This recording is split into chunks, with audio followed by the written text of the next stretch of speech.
تو وینٹیلیٹر پہ مصنوعی طور پہ وہ جب سانس چلاتے ہیں تو یہ معاملات چلتے رہتے ہیں، لیکن میڈیکلی بندے کی ڈیتھ ہو چکی ہوتی ہے. ظاہر جیسے ہی وینٹیلیٹر سے اٹھائیں گے سانس رک جائے گا، بندہ فارغ.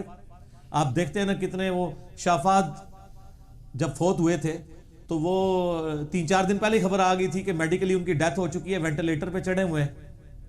تو پھر 3-4 دن بعد ان کو اتارنا پڑا. کوئی کسی کو وینٹیلیٹر پہ کتنا عرصہ رکھ سکتا ہے؟ پھر یہ جو چمڑی اتارتے ہیں ڈاکٹر صاحب کی، یہ بڑے جتنے ہاسپٹلز ہیں میں نام نہیں لیتا، پھر وہ بالکل پرسنل ہو جائے گا، آلموسٹ 1 لاکھ روپیہ بھی ایک دن کا بل بن جاتا ہے.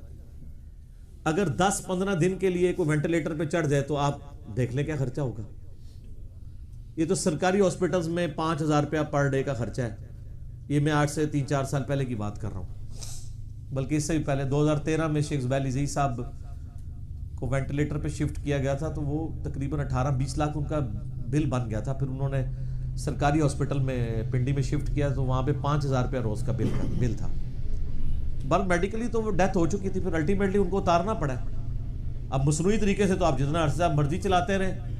تو اس سے یہ بات پتہ چل گئی کہ زندگی کا تعلق صرف جسم کی سلامتی کے ساتھ نہیں ہے، روح کے ساتھ بھی ہے. روح تو نکل گئی ہوتی ہے، وہ روح ہی نکلی بھی ہوتی ہے جو سارے معاملات باقی ایکٹیویٹ نہیں ہو رہے ہوتے. تو میڈیکلی ڈیتھ اس کو کہتے ہیں ہو چکی بھی ہوتی ہے بندے کی، اور اکثر لوگوں کو اس سے گزرنا پڑتا ہے.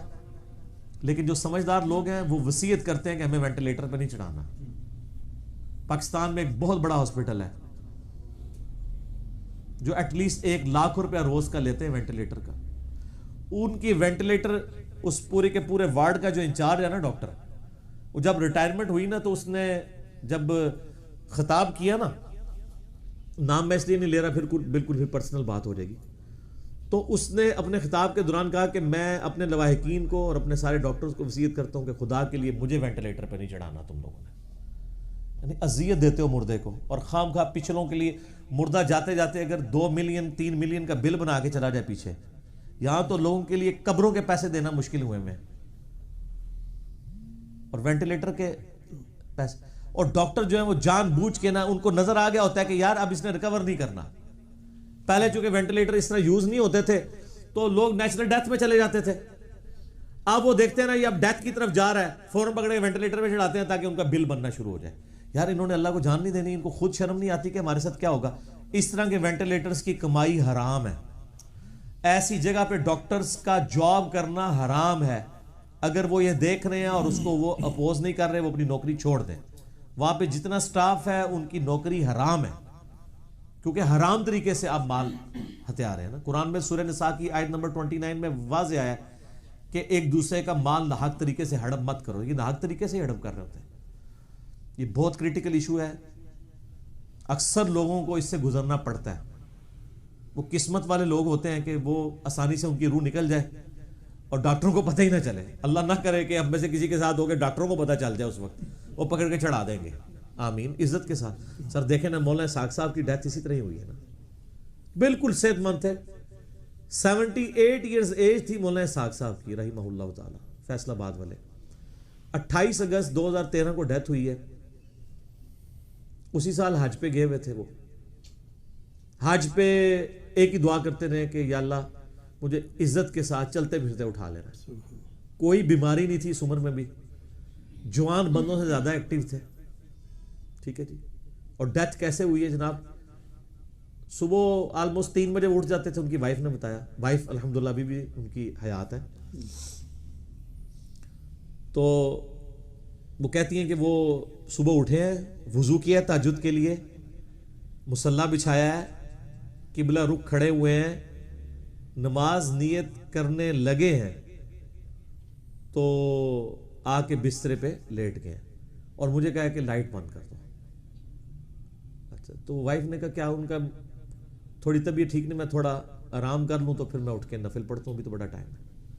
وائف کہتی ہے جی کہ وہ لائٹ بند کی ہے تو بس چند سیکنڈز ہی گزرے ہیں. میں نے ان سے کہا کہ خیر تے ہے نا، تو روح پرواز کر چکی تھی. چلتے پھرتے بھی اللہ تعالیٰ اٹھا لیتا ہے لوگوں کو. ٹھیک ہے. اللہ تعالیٰ ان کی مغفرت فرمائے، ان کو نیک کاموں کا اجر عطا فرمائے. آمین ثم آمین. تو نبی الاسلام نے تو رذیل عمر تک لوٹائے جانے سے بھی اللہ کی پناہ مانگی ہے. اللہم انی اعوذ بک من عذاب جہنم ومن عذاب القبر ومن فتنة المحیا والممات ومن شر فتنة المسیح الدجال. یہ زمین میں جو زندگی اور موت کے جو فتنے ہیں ان میں سے ایک فتنہ آزمائش یہ بھی ہے نا. اللہم انی اعوذ بک من الجبن واعوذ بک من البخل واعوذ بک من ان ارد الی ارذل العمر. اے اللہ میں اس چیز سے تیری پناہ میں آتا ہوں کہ رذیل عمر تک لوٹایا جاؤں.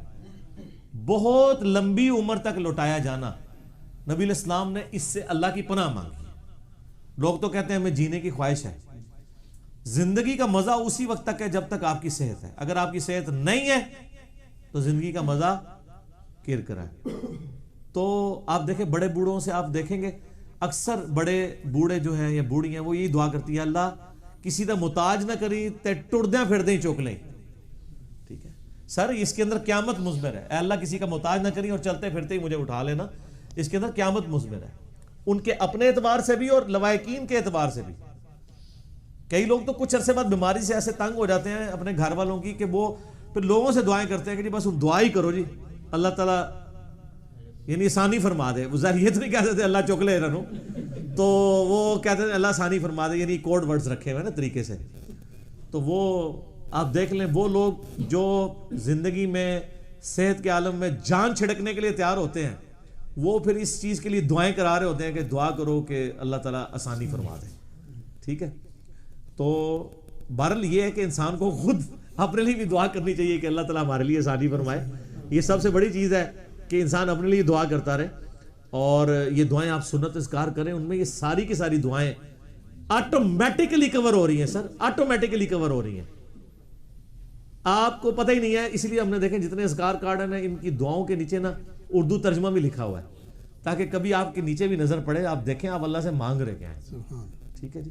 تو وینٹیلیٹر کے حوالے سے میں نصیحت کروں گا سب سے پہلے تو ڈاکٹروں کو کہ خدا کے لیے اللہ کا خوف کریں, مر کے اللہ کے حضور جانا ہے, کوئی ایسی حرکت نہ کریں, حرام خوریاں چھوڑ دیں. اس کے بعد بیمار لوگوں سے کہوں گا کہ وہ اپنے گھر والوں کو وصیت کریں کہ مجھے وینٹیلیٹر پہ نہیں چڑھانا, کسی ایماندار ڈاکٹر کے پاس لے کے جائیں. اچھا بعض اوقات ایسا ہوتا ہے کہ کسی کی بیماری اس نوعیت کی نہیں ہوتی, جیسے اب روڈ ایکسیڈنٹ ہوا ہے, وقتی طور پہ اس کا ریسپریٹری سسٹم جو ہے وہ کام کرنا چھوڑ دیتا ہے, تو وہ 1-2 دن کے لیے جب اس کو چڑھاتے ہیں نا وینٹیلیٹر پہ تو وہ فنکشنل ہو جاتا ہے. ٹھیک ہے, وہ تو ضرور چڑھائے ہیں, وہ تو زندہ بندہ تو نہیں مارنا, لیکن جو میڈیکلی آلموسٹ ڈیتھ کے قریب ہیں اور ریکوری کے چانسز نہیں ہیں, اور ظاہر ہے یہ ایک ایکوائرڈ نالج ہے جس سے آپ کو پتا ہے کہ کوئی چیز اس طریقے سے ریکور نہیں کرے گی, اس میں وینٹیلیٹر پہ نہ چڑھائیں, کیوں لوگوں کا پیسہ لگواتے ہیں. ٹھیک ہے, اور پھر آ کے آپ لوگوں سے سائن کروا رہے ہوتے ہیں. اچھا وینٹیلیٹر پہ بھی چڑھاتے ہیں, ساتھ یہ بھی سائن کرواتے ہیں کہ جی کچھ ہو گیا تو ہم ذمہ دار ہیں. ٹھیک ہے, تو آپ ذمہ داری اٹھائیں نا, کوئی کسی کی ذمہ داری نہیں اٹھاتا. یہ بہت کریٹیکل ایشو ہے, اور اس لیے میں نے اس کے اوپر اتنی ڈیٹیل گفتگو کی ہے. ہم میں سے ہر شخص کو یعنی اس چیز کے حوالے سے عوام الناس کو, اپنے گھر والوں کو, اپنے رشتہ داروں کو ایجوکیٹ کرنا چاہیے کہ وہ اگر ہمارے ساتھ کوئی ایسا معاملہ ہوتا ہے اور کسی ایکسٹریم نوعیت میں پہنچتا ہے تو خدا کے لیے نہ حرام کے راستے میں پیسے خرچ کریں, ان لوگوں کے کاروبار نہ چمکائیں, کیونکہ آپ تو افورڈ کر لیں گے, دوسرے لوگ تو افورڈ نہیں کر پائیں گے. وہ بیچارے پوری زندگی کے لیے مقروض ہو جاتے ہیں. ایک میڈیکل کیس آپ کے گھر میں آ جائے نا تو پوری زندگی کے لیے آپ مقروض ہو سکتے ہیں.